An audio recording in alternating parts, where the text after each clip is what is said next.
Welcome to the Terrible Podcast with your hosts from SteelersDepot.com, where you can find all your latest and greatest Steelers news. It's Dave Bryan and Alex Kozora, always lit, talking Steelers. And now, here's Dave and Alex.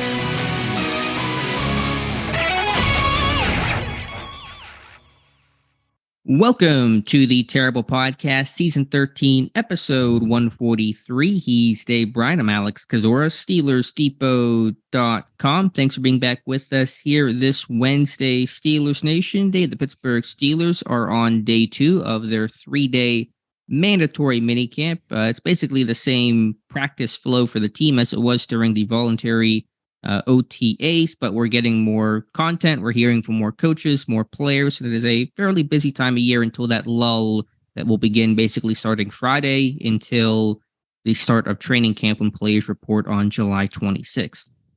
Yeah, this is a fun week, fun 3 days here because, primarily you get to hear from people, coaches in particular, position coaches, guys that you don't hear from a lot really throughout the season overall. The guys like the Grady Browns and the Denzel Martins and really Danny Smith, because you don't really get to hear from him too often as well. So it is fun and I think yesterday was the defensive coaches and Danny Smith, and I think today we'll have the string of offensive coaches run through the gauntlet, if you will. So once again, it's just that you get caught up. You've already heard from the rookies quite a bit so far this offseason.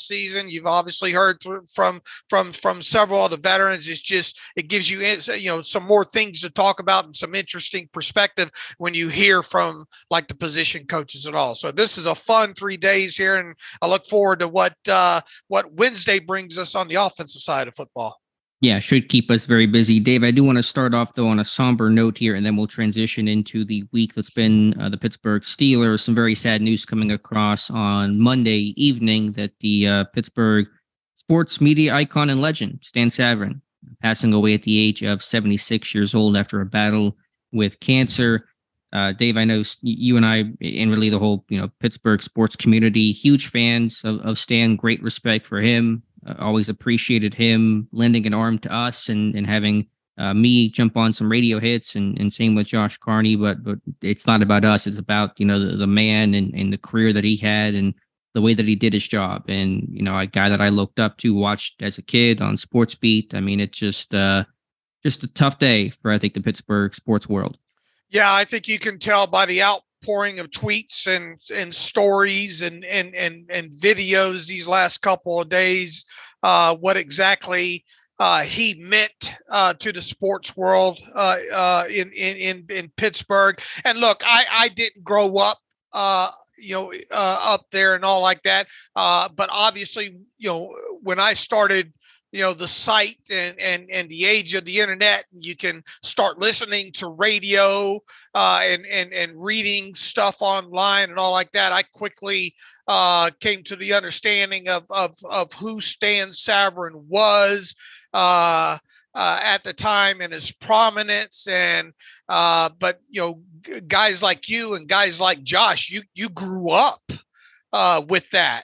I mean, he had the longest running. What was the time frame for the one show that he had? It was one of the longest running Sports Beat. 18 years he was part of it. Right. And beyond that, I think the thing that sticks out mostly to me and obviously I didn't know Stan, but how he treated other people in the media, and not only the media, but bloggers and all. Because I mean, let's face it, we have mostly been considered the scum side of things, but Stan for a long time, I mean a very long time, has always been good about having anybody and everybody with an opinion on his show. And you were on there quite a bit. I know Josh was, and I know like after games when Stan, I think Stan got a kick out of like your stats of the weird and and stuff like that. He was always good about shouting out some of our content along the way as well too. So, but I think just the overall take, and you can get this just by being on social media alone. Just the outpouring of support and the respect that that he had garnered throughout his career is very, very evident, and very, very sad. And thinking a lot about his family and loved ones and friends at this time. Well said, Dave. It's certainly a sad day. And again, just the way that he brought a sense of calm, level-headedness in an era, in a world of hot takes and screaming and super strong opinions. He was a guy that was willing and able and curious enough to look at all those perspectives and critique and criticize, certainly when it was warranted, but not somebody that just spouted off. And I mean, he was so involved with all major Pittsburgh sports, but with the Steelers, whether he was doing stuff with Steelers.com and part of the Hall of Honor committee. And Art Rooney had told a story on SNR yesterday that even just a week ago, when, Stan was obviously in pretty poor health, still submitted his candidates for the Hall of Honor for 2023. So a guy that just loves sports, worked hard, professional, and someone who will absolutely be missed. Yeah, look, and there's something to be said too, passionate about what he did, and that allowed him to do what he did for as long as he did because he was so passionate about it. And so there's so a good life lesson to take away from Stan Savran's life and career, if you will. I mean, if you love something and you're passionate about it, do it, and the rest will follow. And I think that's a big takeaway about his life. Yeah, it's one heck of a legacy. So as tough as it is for us to try to segue into things that seem a lot less important, like the Pittsburgh Steelers minicamp and some of the tryouts we'll talk about here in a second, we will do that today. But honor Stan Savran and remember his life and his legacy. So, Dave, let's love the show, Stan. Love the show, Stan. Indeed. All right, Dave, let's get into some Steelers talk here. Again, they're on day 2 of their 3-day mandatory mini camp. And while their 90-man roster is full, there's a couple of tryout guys there. This team continues to explore some veteran inside linebackers. You have to think somebody's going to get signed here sooner than later. 2 guys trying out this week in Pittsburgh. They are Jermaine Carter Jr. and Nick Kwiatkowski. Kwiatkowski, local kid, went to West Virginia, 4th-round pick of the Bears several years back. Carter played with the Panthers and was in Cleveland for a stint last season. So we've talked about the depth there at inside linebacker not being the strongest. Terrell Austin kind of had some cold water on Mark Robinson's 2023 prospects. And so it's not a big shock to see this team look for some established veteran off-ball linebackers to probably be depth for this team. Do you think this is going to happen within the next couple of days, or do you think because they brought in a couple of long snappers to look at, but they haven't signed any of those yet, or is this something to make sure you have the Rolodex updated pretty well with some potential options if you get into camp and your lines get short? It's a good question. My sense is they're going to sign one of these 2 guys. I mean, they brought in Quan Alexander last month. Obviously, he didn't sign, just given all the energy they put into the position and understanding the depth there is not the strongest. Then I think one of those 2 guys signs a contract by Friday. All right. We'll definitely be paying attention to it. Yeah. And then, Kwiatkowski and Carter. Kwiatkowski's played more. He's been more productive overall. They had interest in Carter coming out of the draft. He was brought in for pre-draft visits. So one of those guys you circled back to. I'm not sure if Kwiatkowski was or not. He would have been a local prospect because he's, from the Pittsburgh area. I don't know if he had come in or not, but 2 guys the Pittsburgh's kept tabs on. Yeah, and we have talked quite a bit about, this team potentially adding another inside linebacker here at some point. So not 2 guys that I woke up yesterday morning expecting to hear news about, but, there you go.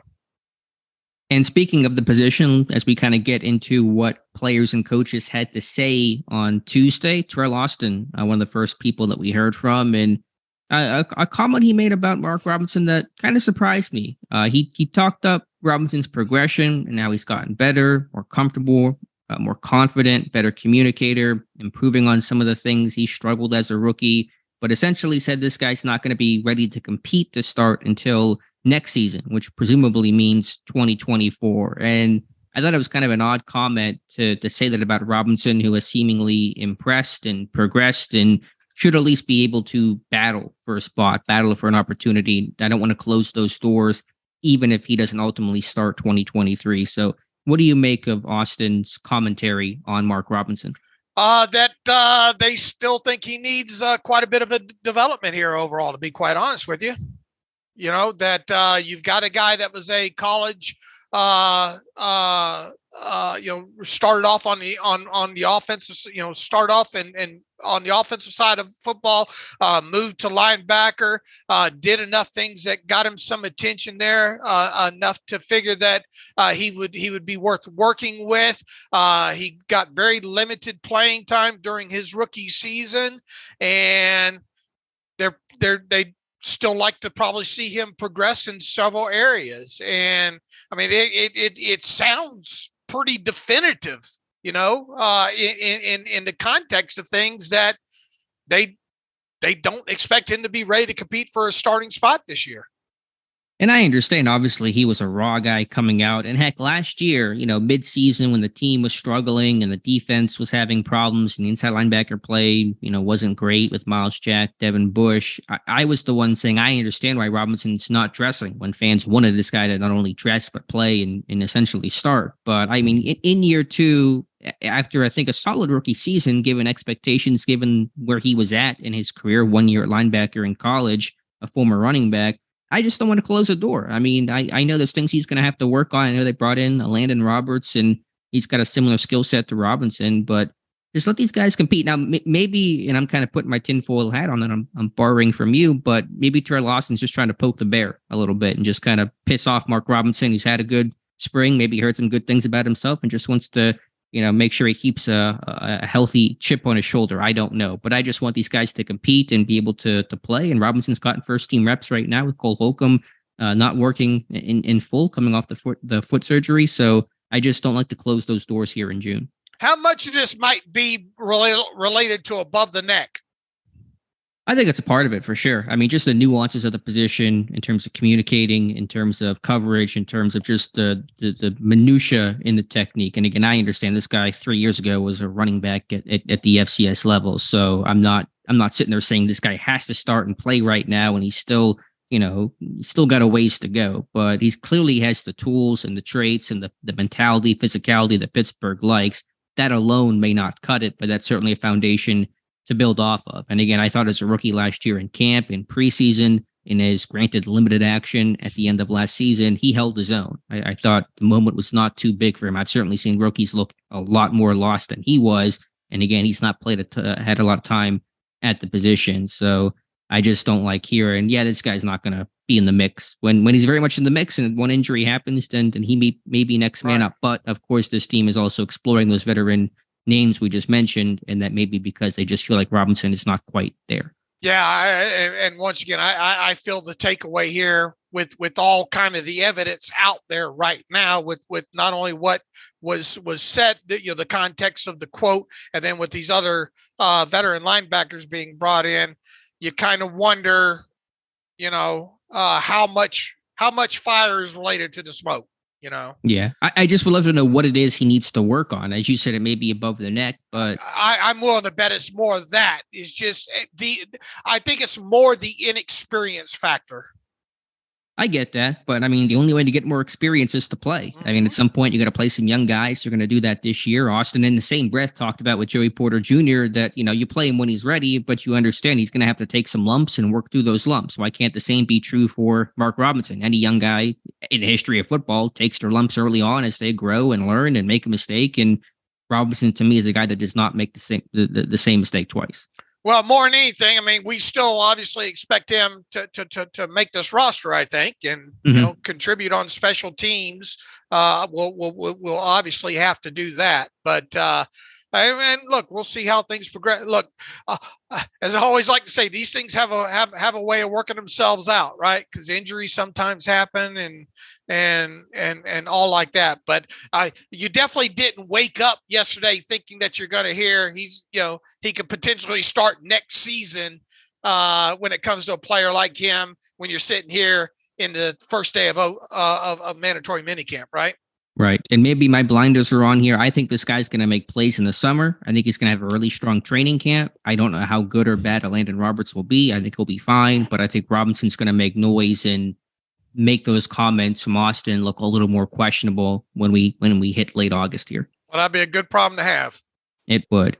All right. Some other notable quotes from yesterday. Najee Harris had a pretty long discussion about the state of the running back market and kind of reacting to Dalvin Cook being released and the depressed running back market in general. Not a new conversation for us, but probably a bit newer for him as he starts to kind of begin thinking about my fifth-year options coming up. Could I get an extension if I had a really good season? What is my outlook in Pittsburgh and what is my payday at the position look like, and basically just push back on the narrative of running backs have a short shelf life and that running backs shouldn't get paid. And basically he was really attacking you, Dave, I think, about the fungibility of the position. Look, I didn't create that narrative. A few days ago he posted a tweet, or an Instagram post that kind of,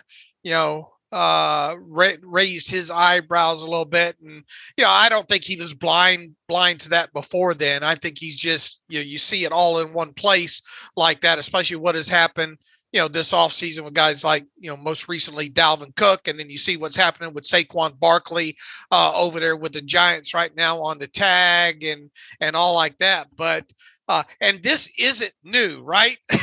Right. The running back, the depressed running back market isn't new. I certainly understand it. Look, you can go all the way back, to Le'Veon Bell, when Le'Veon Bell was talking about how he wanted X amount of dollars. And, I was pretty emphatic at the time that, he probably wasn't going to get that kind of money from the Steelers. And more importantly, when it came to guaranteed money, he damn sure probably wasn't going to get what he thought he should probably deserve. And we saw how that played out. He went up, going, being on the tag the first year and then turn around and didn't play on the tag, obviously in the second year, and then, went off to the Jets and signed what he signed for. There's always going to be one or two teams or more, 3 or 4 teams willing to probably pay that kind of money. But how many backs are there going to be out there looking for that? Kind of money on it anyway. And, do they need to look, you're not going to, I know he was asked about, do you guys need to form some sort of a union? And I know that was kind of jokingly, more of what do you running backs need to do? And, obviously, and I'm going to throw out a joke here. Maybe they need to do what the tight ends are doing, the tight end university or whatnot, that they have. But even then, that's them getting together and working on the craft and all like that. This isn't going to go away. The root of the problems in the CBA, all right? If you want to get quite honest with it, because obviously the franchise tags or amounts are tied to different positions. Maybe next time, they need to all fight for running backs and wide receivers and tight ends to all, skill positions to be under one tag. In other words, don't differentiate it by position groups, differentiate it by skill set. Offensive, if you touch the football and you're not a quarterback, you're in this group over here, because, the franchise tag obviously is done by position, right? And until they get a better job of getting that differentiated, or unless running backs all of a sudden jump. And look, it's a position that has wear and tear associated with it, right? A lot. I mean, more so than in any other position. You're going to get hit if you carry the football there. And because of that, because of age, because of injuries, and because of the depressed market value, that makes that position more fungible, quite honestly. And what also makes it more fungible is the fact that when these starters do go down, when you have this 5th round guy or this undrafted guy get an opportunity, and and it doesn't happen all the time, but they're able to function. The offense just doesn't fold up. That also leads to the fungibility of the position as well too. I feel for him, and quite honestly, if I was a parent with a kid, I would say, do you really want to play running back? Because of all these reasons, it's not going to go away, and I don't think anytime soon there. And, it's just a good example of a guy like Dalvin Cook, who, and Najee pointed out, this guy's had multiple 1,000-yard seasons, still looks like he's in his prime and able to contribute, but now he's out on the street looking for work all of a sudden, and is probably not going to get a contract, that obviously would pay him in one season what he was scheduled to make, with the Vikings this past season. It's just it's just the nature of the position overall. And, I know people are starting to say, this is a warning sign when it comes to Najee. Well, here's the thing. You got potentially a couple of years to have to worry about that, right? I mean, first and foremost, this is a very important season for Najee Harris, because if he doesn't have a good season here, the Steelers are going to think long and hard about maybe picking up his 5th-year option, and that would get him upset if that doesn't happen. And then on the flip side, if they do pick up his 5th-year option, are they going to sign him to a long-term lucrative deal at the top of the market value 2 years out, if you will, when they would have control with an extra year on top of a 5th-year option? Probably not. I mean, we saw McCaffrey. We talked recently about McCaffrey getting that done, right? Mm-hmm. But Steelers history, unless Omar Khan really flips the script here with kind of tradition with what the Steelers do, even if Najee Harris gets the 5th-year option picked up after this season, odds are good he's not going to get a new deal. I mean, it could happen, and it could be because of the position that he plays. Might as well lock him up now, because the meter's running on him. Mm-hmm. Kind of thing there. But let's say he does not get a deal, but he does get the 5th-year option, and then he's got to prove it again in 2024 to warrant even having a franchise tag given to him. So then talks can then start about a long-term deal from there. So it is an important position. I've never not said that it's not an important position, but I do believe that it is the most fungible position on an NFL team. And I think that's why you're seeing the depressed market value go along with it. And I just don't think it's going to change anytime soon.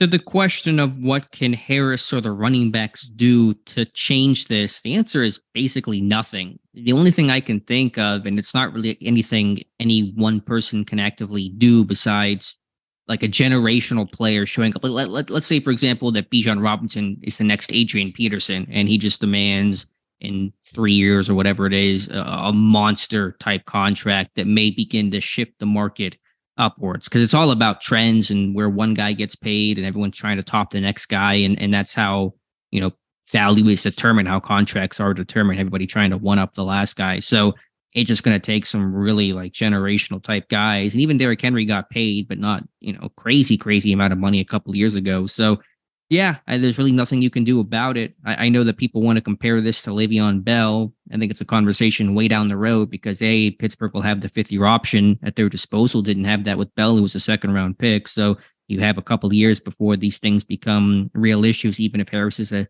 successful running back who wants to get paid. But, it's a reality that I think Harris is probably thinking about a lot more right now that he's kind of out of the rookie stages of his career and kind of start thinking about his, long-term future, as opposed to just trying to get through the first couple seasons of his NFL career. Well, here's the thing that he did say that I'm totally on board of, especially when it comes to age, because he talked a little bit about age there too. And let's face it, Najee came out a little bit older as it was. Those guys got to take care of their body. I mean, obviously any player does, but those running backs really have to be cognizant of taking care of their bodies. And also, I think I think the top of the market more lends itself to the more versatile these guys can be, catching the football out of the backfield.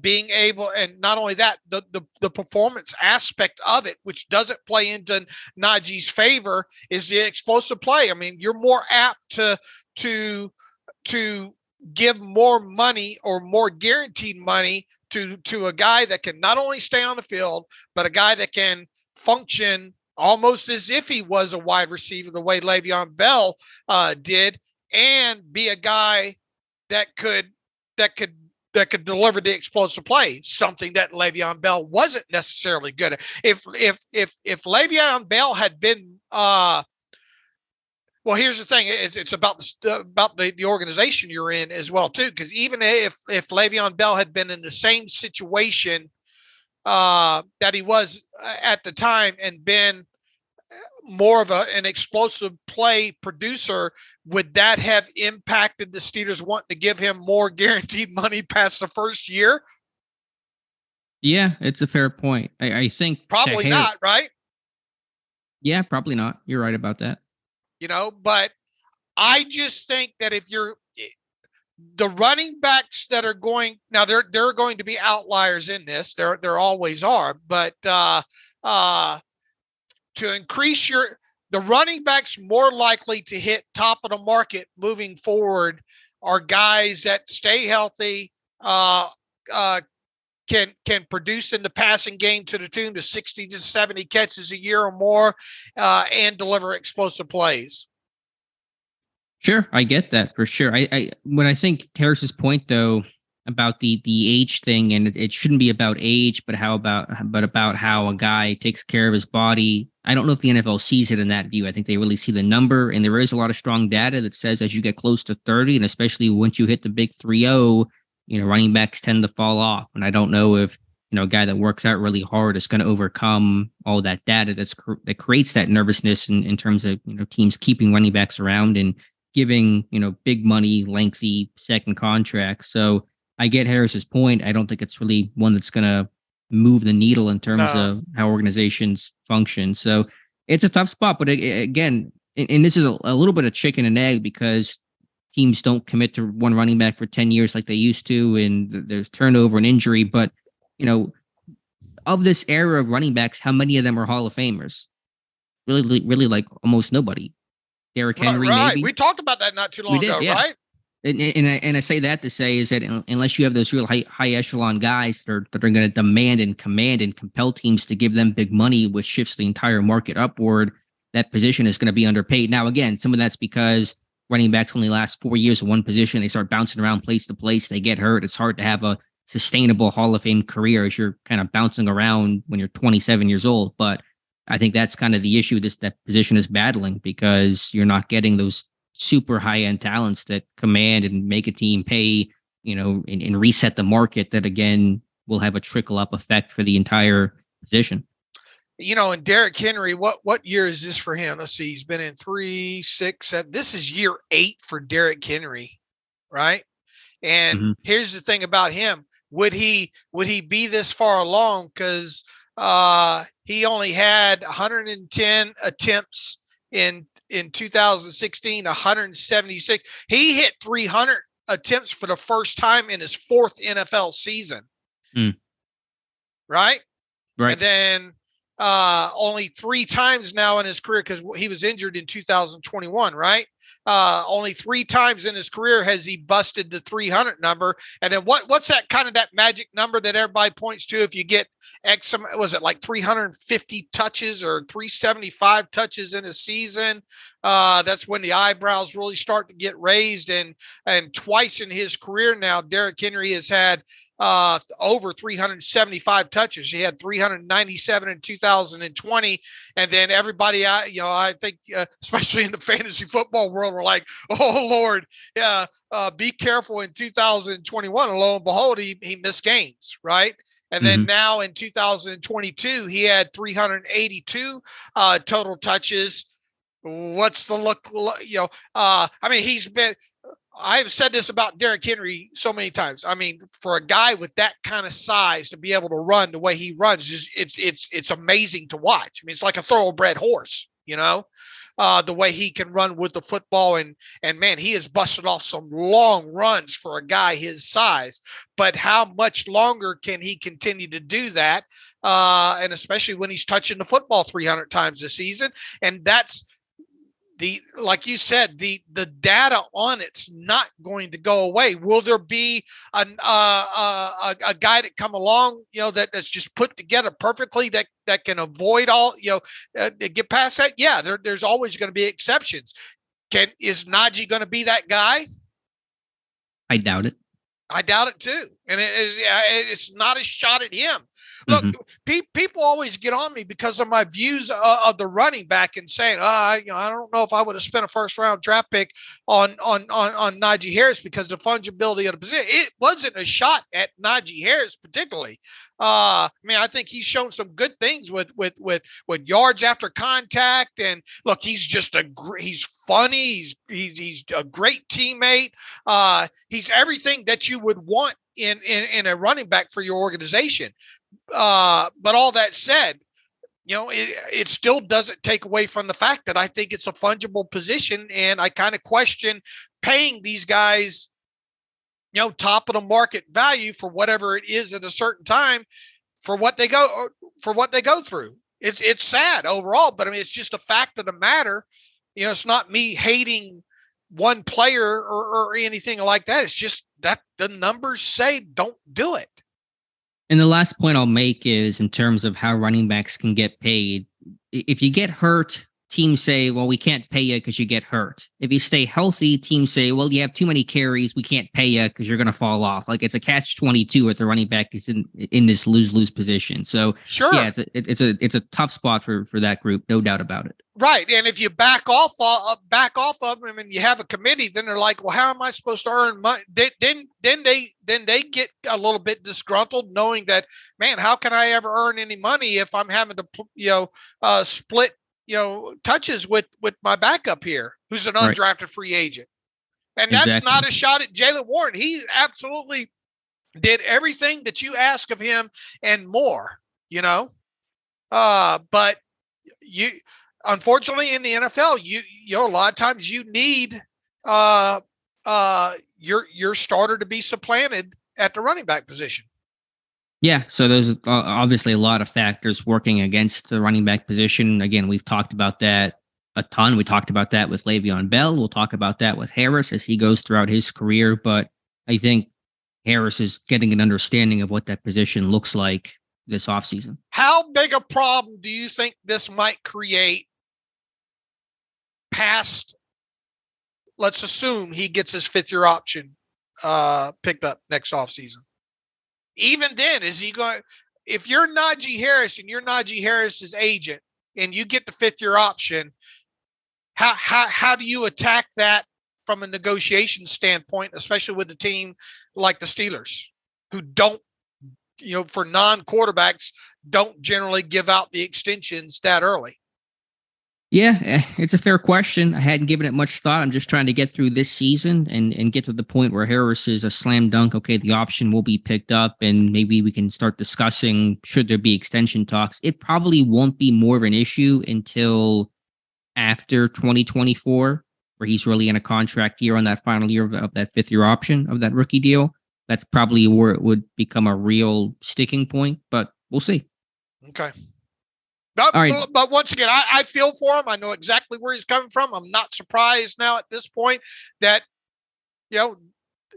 he's having what is an eye-opening, experience. But I also don't think he was naive to it before, Dalvin Cook got cut, Mm-hmm. He probably hadn't thought about it as much, though, because he was just a rookie, just trying to make plays and do what he could. Really, as you pointed out, the CBA screwed the position, not only for the franchise tag, but just the rookie contracts. And that's probably a good thing overall. But for the running backs, they get paid like crap on their rookie deals.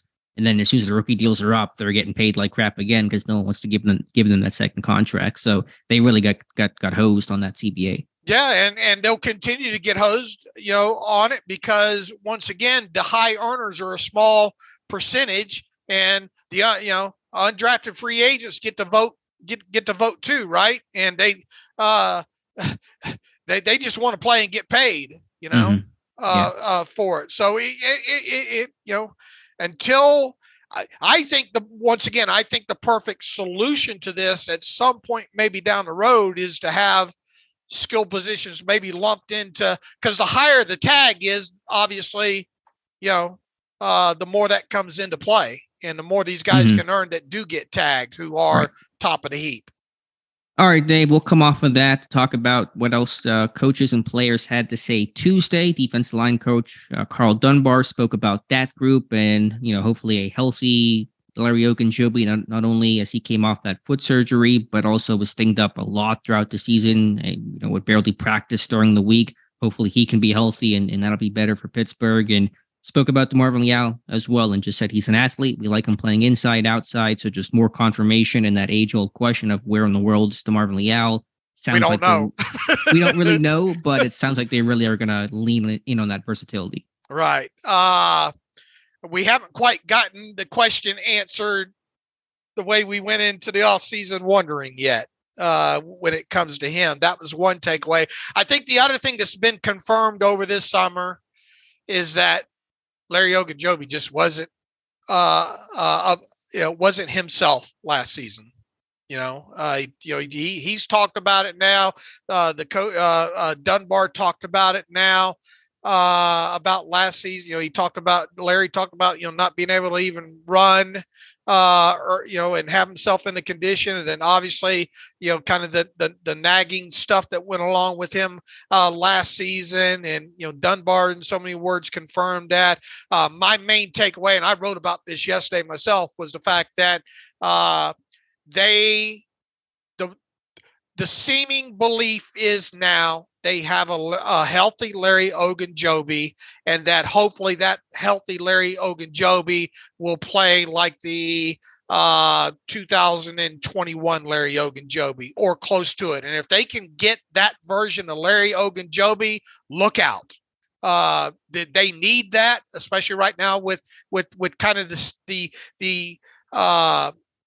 transition, if you will, of some younger players coming in right now. So if they can keep Larry Ogunjobi on the field and healthy and producing like he did back in 2020, that was a career year for him, right? Yeah, 7 sacks. And Dunbar did make sure to say, well, yeah, the sacks weren't there, but he missed 4 or 5, which was true. That just goes to show you that you can't boil it all down to what the stat book says on the player. But there is, there comes a time where you've got to finish these sacks instead of letting somebody else finish them. Yeah, the penetration's good. I think overall it was an okay season from Larry Ogunjobi. I just don't think it was one that they thought maybe they would get out of him. And now let's fast forward to this season, because if they can get a guy that played, similar to the way he played in 2021, it's going to be very, very beneficial for this defense. Health is the Steelers' bet on Ogunjobi. They're betting on him being and staying healthy. The question is, how much of a gamble is that, given that he's not been consistently healthy the last couple seasons? It's a $12 million gamble for this year is what it is. Yeah.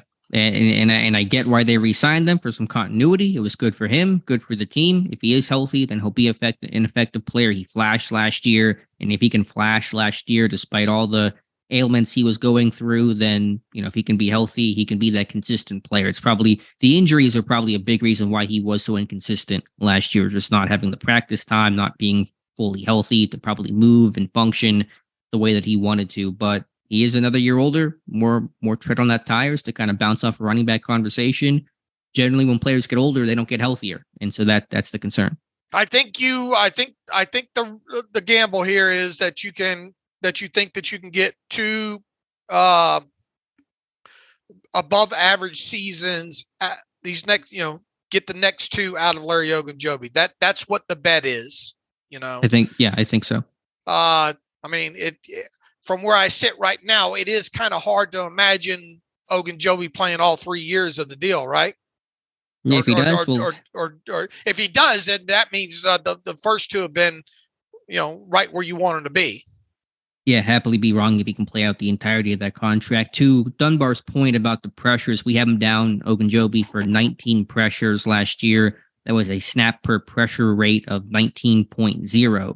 So that's a decent number overall. So I think there is some truth in what Dunbar says, where the pressures were there, even if he only had 1.5 sacks. But I think even just putting that aside, just the run defense was up and down, and just this entire game was, really hot and cold. And again, injuries play a factor there. Needs to stay healthy. That'll be the key for him. And him being in year 2 and having a full off season. Remember, he didn't get signed until June last year, was limited early in training camp. Those don't seem to be limitations or issues or obstacles this time around. And those will all be good things for him. I'll tell you what, I am more bullish on the prospects of Larry Ogunjobi in 2023 right now today than I was the day that it was announced that he was signed to an extension. I get that. Or re-signed, I should say. What has kind of changed your mind on that? Just getting so much confirmation that he wasn't right last year. Okay. Which we sort of knew, but to the degrees that he wasn't right last year. Yeah, but can he stay healthy this year as he closes in on 30? Yeah, but I mean, I'm willing to give him the benefit of the doubt now, Okay. With that. So once again, I am more bullish on him now in 2023 than I was the day that it was announced that they had re-signed him. All right, fair enough. What else did Dunbar or any of the other defensive positional coaches have to say, Dave? He wants to see. He'll have a better understanding of what Keeanu Benton can be as a rookie once they get into training camp and put the pads on. Can he move guys out of the A gap? That's the thing there. It sounds like they like all off season so far. It sounds like they like what they have seen out of Keeanu Benton. It sounds like he is to them as we advertised and others advertised on him. Now they want to see what he can do once he gets the pads on, and everything related to that. It doesn't sound like they're committed to him being week 1 guy right now. But within that, he did name some of the options there, and it was more cordial, I think, within that. Overall, I mean, they've got Armand Watts. Yeah, they got Montravius Adams. Who else is inside there? Fahoko, talked about Fahoko, yeah. I guess now they want to see if Benton can at least get it. We talked. Who was the one we talked about? If they're close, who do you go? The tackles, right? In Broderick Jones and Dan Moore Jr. If it's close, tie or close tie goes to the rookie. I think they want to see if Benton can be tie or close to whoever Fahoko or whoever. Obviously you hope that a guy like Benton can easily be above a guy like Montravius Adams, I would think. Sure. The question is what about the unknowns? Not so unknowns overall, but new guys to the organization of Fahoko and Watts. And it sounds like maybe Fahoko, is more in line with kind of what they might be looking for, especially maybe against a run and stuff like that. But obviously, the hope is that Benton can show enough the rest of the summer that it's either him winning going away or him being right there at the close where you say, just go ahead and put him in there and let him, because I think there's something that we heard yesterday is, rookies are going to make mistakes, right? And they're going to go through their growing pains. It's just how quickly can they learn from those and not make the same mistake twice. So with Benton in particular, they're wanting to see if he can, win the job outright or get close enough to it to get the job. And speaking about Benton, Dunbar seemed to talk about the physicality being the number one thing he's going to watch. He says, quote, I think he can be physical because you've seen that in college, but will it transfer into pro ball? And that's the thing we're waiting on. So when we get to training camp, that's the first thing I'll be looking for, end quote. Do you think that was more of just a general comment, just given the obvious fact they're in shells right now? They're not really, like in a camp environment with the pads on? Or do you think that was some sort of comment about, maybe something that Benton had to work on coming out of Wisconsin? No, I view it as, Dunbar saying, look, I've been around the block a time or two. I've seen guys flash, during the off-season programs, but look a lot different when they put the pads on. I think it's just a more of a him saying, let's not move too fast here. Let's get him to camp and see, once we start putting the pads on and hitting. Sure. I'm with you overall. I do think Benton. I didn't take anything that he said as a slight at okay. Benton, if that's what you're asking. Yeah, I got you. And I didn't really think that was the thought, but that was something to note, at least, because if he's watching that, then we certainly should be watching that. I do think Benton is a little bit more the finesse type in college, and I want to see him be a little bit more of the angry and the bull rush to be a bit better and to be a bit more dominant against the run at the point of attack. We've talked about some of the technical things he can work on, the inconsistencies in his game in terms of balance and staying on his feet. And I want to see him probably play to that unique size and frame that he has a bit more than he did. So maybe there's a little something there to work on from college. Yeah. Look, I mean, we've talked about him right out of shoot with you, right? I identify him. I'm very excited to see what the ceiling is for him. Yeah, I am as well. And so that did it sound like he was not really considering Armon Watts in that nose tackle camp? He kind of talked about. He said he's played there before, right? Yeah, he had said that. He said a little bit inside. He played a lot more inside, but he right. seemed to focus more on Adams and Benton and Fehoko when it came to nose tackles. I think Watts is a guy that certainly has the size and length, like Benton, to move up and down the line. I tell you, when I watched the tape on Watts, what impressed me the most, and I think I said it at the time, is the athleticism that he showed. So I think he can. I think they view him as a guy that can be very versatile in there. In other words, a backup that I think they view Watts as an upgrade in depth. I don't think there is so much, obviously, attraction to him being like the week one nose. He can do it, but I think I was impressed with just like I said, just the overall athleticism with him and the fact that it looks like he can move up and down the line. Yeah, he's not going to start, but the question is, will he be an end? Because you can't have everybody nose tackles. It can't be the serial oops all nose tackles. There's got to be some ends on this team. There's no really end depth behind Ogunjobi and Hayward in terms of guys that can play 4-eye. It's Laudamoku, I think, is Dunbar talked him up, but I think is very much on the bubble. It's going to be a critical year for him. So some of these guys like Benton, like Watts, are going to have to slide around some. Sure. Yeah. So, and I kind of think that's where he was kind of going with it, was noting that he can play. My takeaway, and just a small blurb in it, was more, well, he can play inside too, which lends me to believe that maybe he'll be a little bit further. The intention is him to be more of a backup further away from the center. Right. And so, again, the things we'll be looking for, the boxes we want to check those first couple of days in training camp where a guy's lining up. And it's just a wait for all those guys to get reps. You got 4 guys playing nose tackle. You can't rotate and give those guys snaps. So you're going to flex some of these guys out. And Watts is a logical name to start moving around some. I think the guys that should be worried right now at this stage of the offseason when it comes to the defensive line are Montravius Adams and Isaiah Loudermilk. Yep, I'm with you 100%. One other player, non-defensive line here in the secondary that got talked up yesterday was Elijah Riley from DB's coach Grady Brown, who credited Riley for limited tape last year, played in just 4 games, played I think only 20 defensive snaps, but that Raiders game still sticks out in Grady Brown's mind. He mentioned that with Elijah Riley, talked about him as being part of that slot conversation with him, Chandon Sullivan, and Duke Dawson. That's kind of the baseline 3 guys who will get looks there. Did mention other guys could play inside as well, like a Patrick Peterson, but Elijah Riley, a name to know. Yeah, I think they're trying to figure out who's of those 3 who could be the backup. Well, who's the starter then? I think you're going to say, and didn't, was it Grady that pretty much said, Mike T's been talking about this all off season about Peterson and wanting to move him.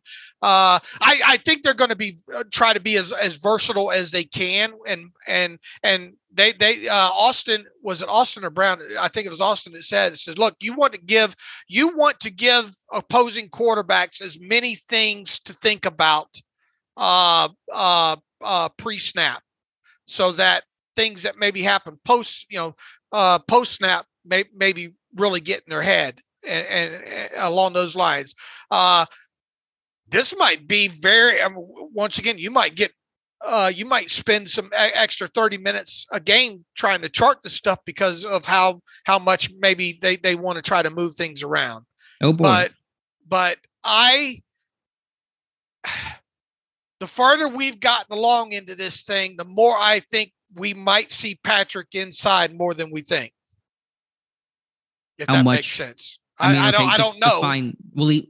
Will he be like on like the Cam Sutton role where he plays outside on first and second down and then third down? It kind of feels like that might be what they're thinking.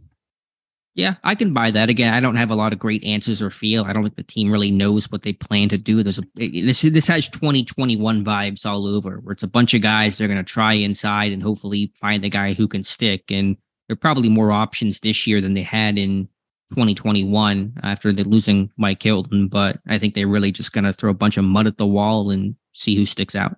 Right. But Riley, I think, is a guy that, because he's not like a true slot corner. He's that safety slot hybrid type of guy, and there's some size and physicality. It may be him and Trey Norwood pushing for one spot to make this roster. It's quite possible. Look, I mean, we've talked about the slot position all offseason, right? I mean, what is your confidence level of one of those three, Duke Dawson, Elijah Riley, or Chandon Sullivan playing most of the slot snaps in 2023? Not terribly high, and my confidence in them playing well is even lower. Like, I think your top three corners are Peterson, Porter, and Wallace, and that's how you got to find ways to get those three on the field. My kind of takeaway by them naming those three off yesterday was along the lines, we want to see which one of those three maybe can emerge as a potential backup in there. That's a fair point. And I mean, Sullivan has the most experience there, so he would make the most sense to be that backup. Riley has not played as much football, not as much in the slot. Duke Dawson has not played a regular season snap since 2020. But yeah, you give those guys opportunities. You go into camp and let them battle it out. And once again, the way this team adds after mandatory minicamp, we might be talking about somebody else, by the time training camp starts. Or we might, 8 practices into training camp might be saying, well, maybe Chandon Sullivan can be the guy. These things obviously change, and we've had conversations in before that we think that it'll go this way, and you get to the start of the season, you think, well, that didn't go that way. It's to me, it seems like with all these new faces, and they kind of talked about how many new faces are on that defense yesterday there. This is a very important figuring out process part of the offseason here.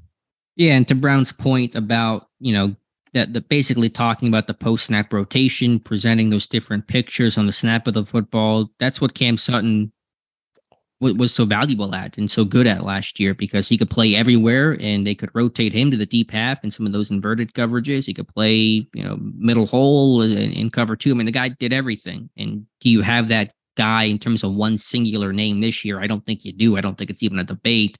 Can you try to take a couple pieces and a couple players and turn 2 players or 3 players into one Cam Sutton in terms of the usage? That's going to be their mission, but obviously it's a lot messier to try to do that. Well, look, from the moment they signed Patrick Peterson to now, I have moved more to the side of thinking, well, there probably is more to this of Peterson playing inside. Probably, but it doesn't even answer the question of, can he do it? Will he be any good at it? Because the tape there is pretty limited. Right. So, I mean, it's going to be one of those things where we'll see, Right. And that's the cause for concern there. So anything else from coaches? Mike Tomlin spoke, didn't say a whole lot, did mention a couple guys who were not at the mandatory mini camp for excused absences, and TJ Watt, Ryan McCollum, and Presley Harvin. I assume all those things are relatively minor. Those guys probably be back sooner than later. I don't know if Tomlin really said a whole lot else. I think he did mention about, that length can be an asset for Porter, for Trice, but those guys will have to play clean as well. Length is only an asset if you can avoid the penalty flag. Right, exactly. And I thought it was fun to hear him talk about length and the benefits of length and that kind of stuff. But once again, as Tomlin said, length doesn't matter if you're getting the holding calls against you or pass interference calls. Right. So anything else from what Alex Highsmith? Highsmith didn't fully commit to, I guess, practicing. I don't know if that was more of a training camp question in terms of the contract. Did note that he doesn't expect, but he hopes the deal is done before camp, which of course everybody would hope for. It could happen. We're basically on Alex Highsmith watch, because this is a time of year where Pittsburgh, I guess, once they break mandatory minicamp, could get a deal done at any possible moment with Highsmith. I think Alex Highsmith is handling all this absolutely perfectly. Absolutely perfectly. Everything out of his mouth, everything he's showing up for everything. I'm not really concerned how full is full right now, these 3 days, to be honest with you. Yeah, I'm not worried about it either. I guess if it lingers into training camp, the question will be, will he do the hold in that TJ Watt did, that Deontay Johnson was doing last year, or not? And I wouldn't blame him if he did. No, I wouldn't either. I mean, just saying, fans won't like it. Fans will call him selfish. All they care about is, well, you got to cash in when you cash in. If you get yourself hurt, it's the deal's going to happen, right? The question is when. The question is when. So I really think, because we're coming up, let's see, today's the 14th, tomorrow's the 15th. A year ago, I think on the 15th is when Minka signed his extension. I won't be shocked if within the next 2 weeks that we're thinking, oh, there's the deal, or seeing there's the deal.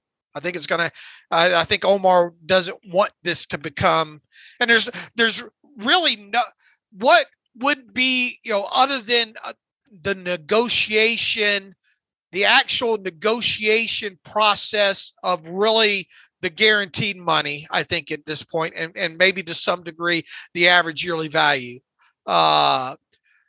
What's left to really talk about to get this thing done? To me, all the outside border of the puzzle has all been put together on this thing.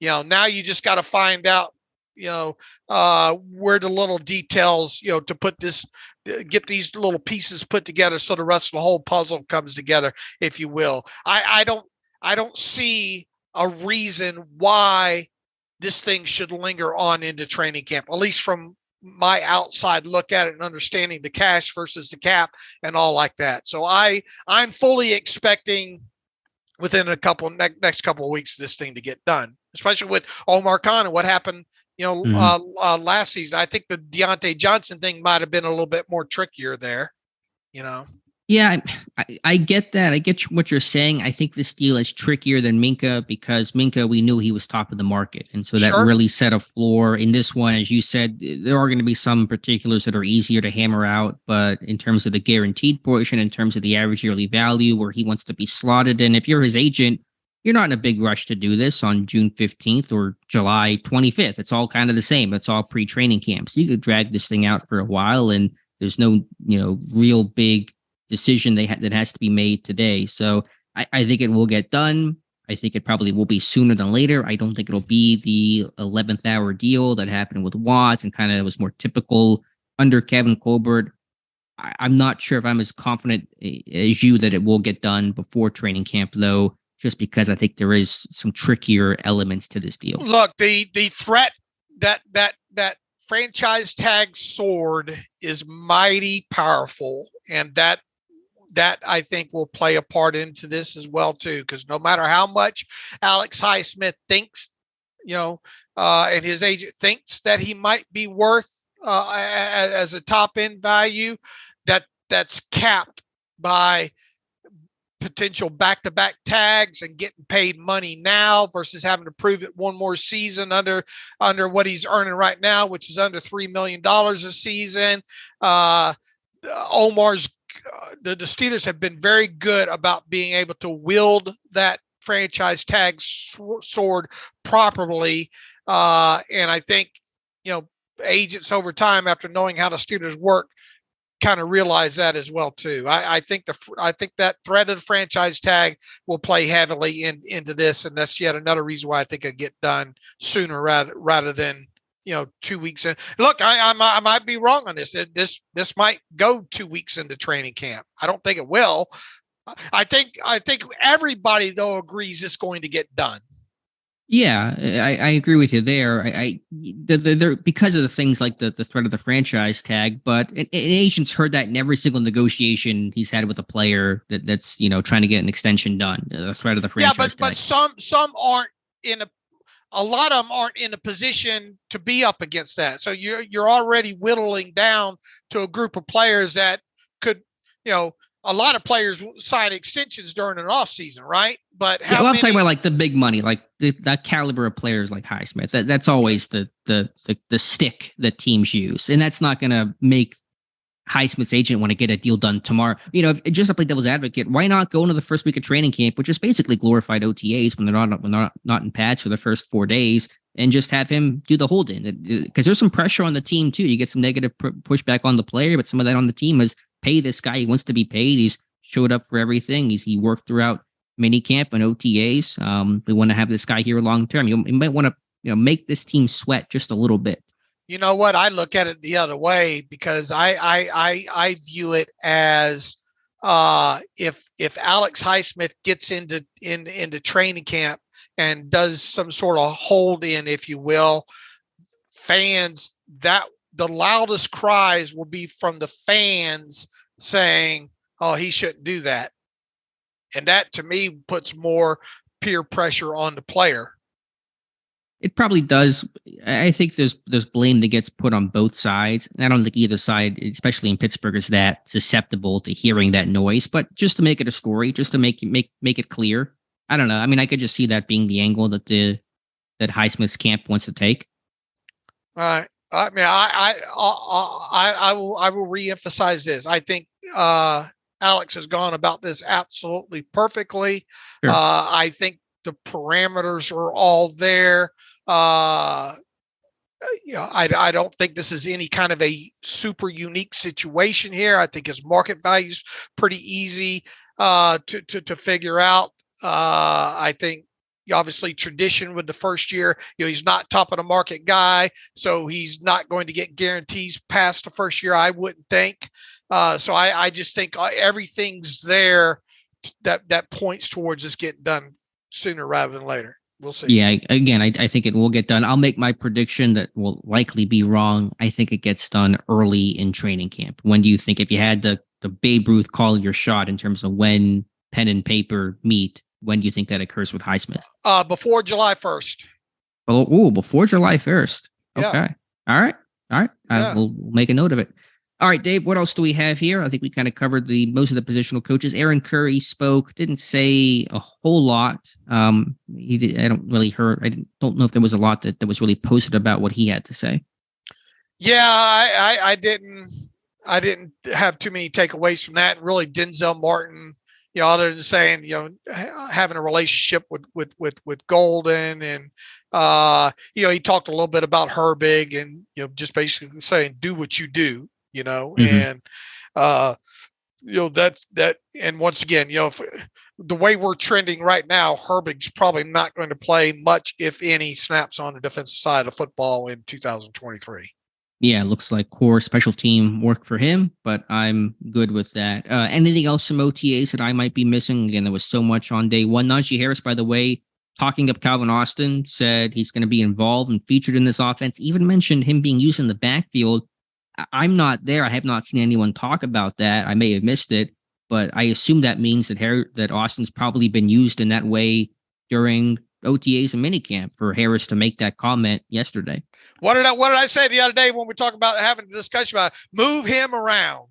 Yeah. Now look, do I expect to see him in the backfield 5, 6, 7 times a game? No. But that's something that it's another element, and especially if you give the ball to him, line him up back there, 2 times a game, and once every 4 times you do it, handing the football. It gives defenses something else to think about there. And I think the greatest threat when it comes to Austin is the ability to move him around. And hopefully by moving him around, when he does touch the football, it produces some explosive plays. And if you can get that opposing defense just a little bit worried about what he's doing when he's on the field, it could open up a lot of things to a lot of these other players. And that includes Najee Harris. Sure, I'm with you. And I this would be a good research project for the offseason, and it should be pretty quick to do. I'm just looking at his stats here. I don't know the actual outcomes in the plays, but in college at Memphis, Austin had 8 career carries. He had 3 touchdowns on those 8 carries, 1 an 83-yard touchdown, 1 a 69-yard touchdown in 2021. I don't know if they could have been screens that were technically thrown behind. They became runs. I don't know, but there's an element to the run game in terms of maybe occasionally, obviously jet sweeps, but maybe some, zone read, or you flare them out and you throw a screen, something like that. I really want to see how they use this guy. And look, he is a guy that you can get him his touches in a lot of different ways. And that includes hopefully pushing the football down the field deep, right? Taking, as I mentioned when I ran down the stats the other day, he caught a nice share of footballs down the field. Now it was, yes, I know it was at Memphis and it was in college and yada yada, but this is the same guy that gave Sauce Gardner a few fits, right? Yeah, Sauce said he was the hardest guy to cover in college, right? So big praise there. Look, I'm not getting up on no soapbox and saying this is a guy that's going to revolutionize things. I have made it abundantly clear that I get scared to death with these smaller players, but you do have some smaller players that are able to succeed. Mm-hmm. Yeah, so we'll keep watching for that, but certainly a lot of positive buzz from Austin this spring. And it is just, padless practices. You expect small, fast, shifty guys to look good, but he's healthy. He's working. Sounds like he's making plays. All positive signs. Just stay healthy, kid. Yep, just stay healthy. All right, Dave, anything else from OTAs? I think that was all that I had to mention. All right. You have spent some time with Kenny Pickett, have you not? Yeah, I feel like I know Kenny Pickett as well as anybody. Just a project I've been talking about for a while and wanting to do. And finally, over the last week and a half, I've kind of pieced together a full, complete 71-minute breakdown on Kenny Pickett, looking at his accuracy, decision-making, mobility, the good, the bad, the progression, every aspect of him is up on Steelers Depot. So, I give my thoughts there. It's hard to summarize a 71-minute video. I'll just say there was progression. I'm encouraged by it. There were certainly things for him to work on, I think, in terms of some of the decision-making and some of the accuracy. But I think the biggest area where he improved from, before the bye until after the bye week was keeping his eyes downfield, scanning, running and scrambling to throw, not just to take off and run. And that created some really big plays for him the back half of the year. So I certainly saw that progression, but of course, as you would expect, there are things to work on. And without giving away the whole package here, what is one of the biggest concerns that you have about him going into year 2? Based on what you saw. Yeah, from the biggest negatives, I thought some of the decision making on some of the slant flat concepts. I thought he kind of consistently struggled to make the right reads there. I think he was probably worse against zone coverage than he was man. I don't know what the advanced stats say, but my eye test kind of told me that. And I think just him fighting the urge to want to leave the pocket. I think he got better throughout the season. That's noted in the video, but I think there were still times where he wants to drift and run. He's kind of got to fight that. And of course, there are times where you have to take off and he's mobile and that can be an asset to him. So there's a fine line to walk. But I think overall, just kind of being able to see the field a bit cleaner, especially versus zone, some of those late safety rotations, those are things he has to work on. Look, I know you haven't and probably won't watch every snap that Brock Purdy played with the 49ers last season. But what would you say from what you do know about Brock Purdy that has people buzzing more about him this offseason than Kenny Pickett? And yeah. I'm not just talking Steeler. I'm talking kind of globally, I don't have a good answer to that, to be honest. I think the scheme, and not to take away anything from Purdy, I think what he did last year coming off the bench as a 7th round pick of what was he, Mr. Irrelevant? He was Mr. Irrelevant. Yeah. To go from that to where he ended up is remarkable. But I think playing in a system under Kyle Shanahan is going to make a quarterback look a lot better. And of course, the 49ers were a better team. They made it to the NFC title game. It became a big story. You're going to get more buzz with those kinds of things. So I really have not watched Purdy enough in particular to really make a comment about him versus Kenny Pickett. All right. Well, job well done. I know you put a lot of time. This just didn't happen in a 24-hour. No. I know the detail that you go through. I know, to have to sit there and go through, especially at the quarterback position, go through every snap, take some time. So that, if you haven't checked it out yet, you can either view it on Alex's YouTube channel or see it on SteelersDepot.com. The last note on Pickett, and one of those little things that I mentioned at the end of the video, I think he has to work on play fakes better. I don't think he sold play action or some of the handoffs well enough. I think he needs to be able to, and I kind of compare it to Peyton Manning, who was such a master at selling that stuff. And I know that, expecting Pickett to be Peyton Manning in year 1, year 2 is not realistic, but just things to work towards, things to strive for. What is the gold standard at the position? I think he didn't really sell play fakes well. I don't think it really influenced linebackers to suck up. Just some of those small detail things.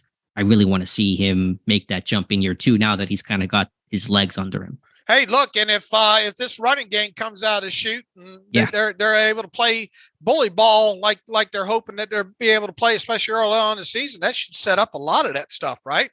Yeah, they didn't run a ton of play action last year. They were better than where they had been, and they were under center a lot more, but their play action rate was not tremendously high, probably in part the first half of the year. They were playing from behind. You really can't run play action there. But yeah, I mean, the tenets of the Matt Canada offense are bootlegs, play action. The Shanahan system was born kind of out of Matt Canada. He kind of helped, I think, teach Kyle Shanahan some of this stuff. And so Shanahan obviously has improved upon it and really refined it. But the core tenets of what Pittsburgh wants to do are kind of rooted in that Purdy Shanahan system. So, and that involves a ton of play action. All right. I like it. All right, Dave. I look forward to seeing him run the football well and use play action and motion and matriculate the football down the field better. There you go. All right, Dave, I think we got some OTA stuff coming up here soon. So let's get through some reader emails and close out today's show.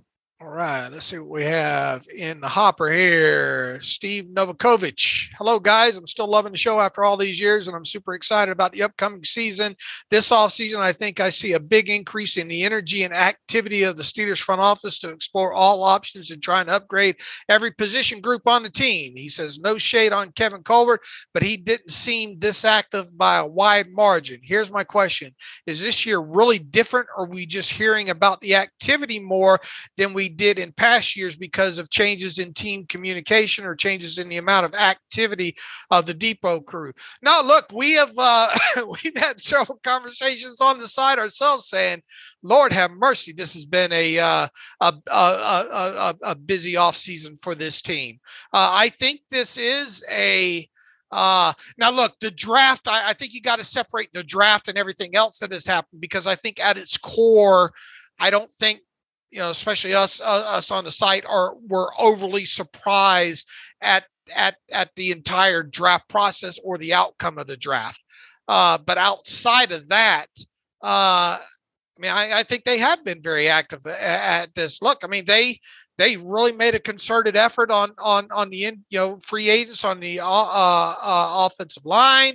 We've seen the wholesale changes at the linebacker position. Just look at now. Look, I don't think they went into the offseason thinking, man, we can't wait to get the May to cut Arthur Millette. I think he brought that up on himself, but that's a change in and of itself. I mean, did anybody really see Patrick Peterson maybe being a Steeler once the 2022 season ended? I think there's been a lot more activity. It's kept us busy than normal. I'll tell you that.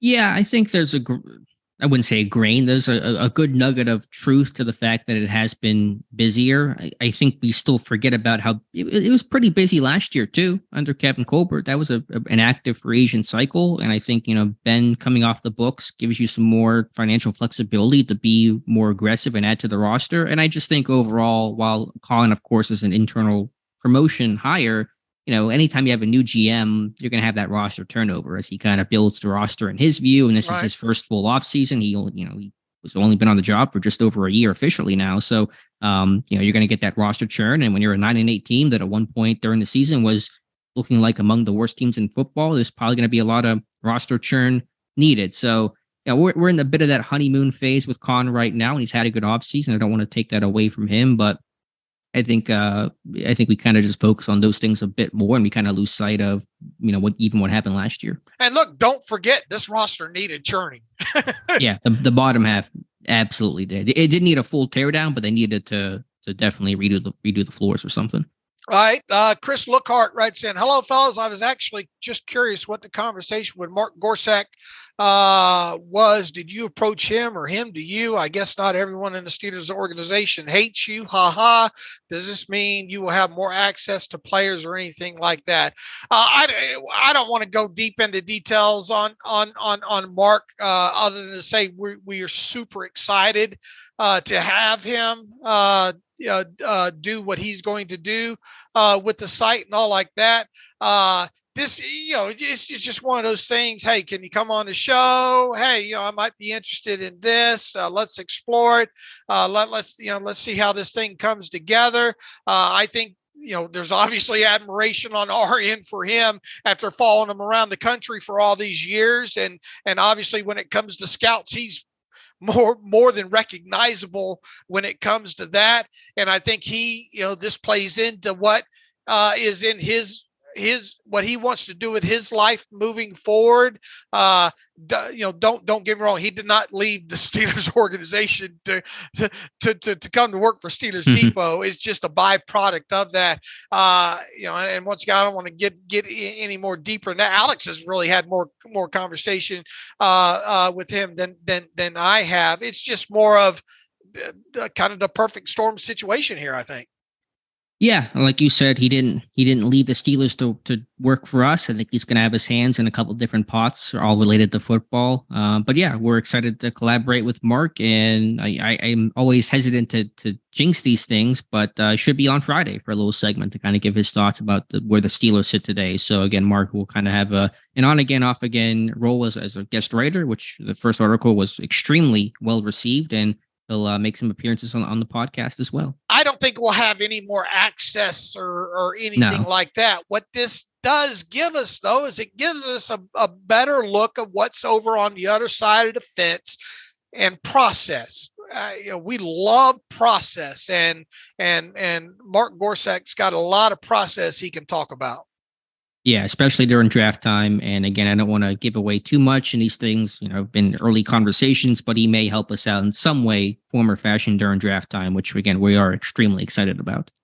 Let's see here from Richard Jameson. I appreciate your discussion of Calvin Austin III. You offer the best Steelers analysis. Would the presence of Austin cause opposing safeties to play off the line of scrimmage, which might help the running game? Also, would it put opposing safeties in a bind if the Steelers put Austin and Darnell Washington on the same side of the line of scrimmage? I mean, those are obviously great questions. I think more than anything, the presence of Austin has got to earn respect.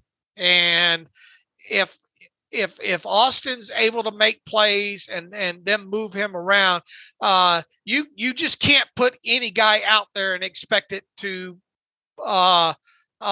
be able to right off the top dictate, whether team's going too high or one high or zone or man or anything. You got to earn that respect. So, Austin's presence alone is not going to create anything unless his presence results in playmaking.